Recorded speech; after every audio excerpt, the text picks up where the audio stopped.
ఎవరికి ఏం కావాలి ఇవాళ రోజుకి 3 లక్షల మంది జనానికి ఈ 3 రోజుల నుంచి భోజనాలు ఏర్పాటు చేశారు.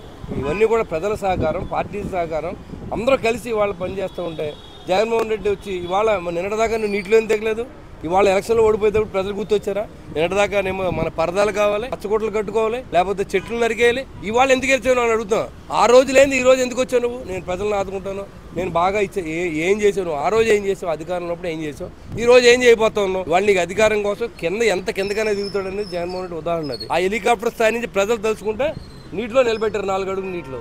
అది ప్రజలు. కాబట్టి మనం ఎప్పుడు కూడా అధికారం ఉన్నా లేకపోయినా ప్రజలు అనేది మేజర్ రోల్ మనం చేస్తారు. కాబట్టి ఎప్పుడు నిరంతరం వాళ్ళకి కావాల్సిన సర్వీసులు చేయడం కోసం మమ్మల్ని అందరినీ డ్యూటీలు వేశారు. అన్ని వార్డుల్లో తిరుగుతూ ఉన్నారు. అందరు ఎమ్మెల్యేలు, మంత్రులు, లేకపోతే ఐజీలు, డీజీపీలు అందరూ ఆల్ అలర్ట్గా ఉన్నారు. పోలీస్ డిపార్ట్మెంట్, రెవెన్యూ డిపార్ట్మెంట్, మంత్రులు అందరూ కూడా అన్ని డిపార్ట్మెంట్లు కూడా పనిచేస్తూ ఉన్నారు.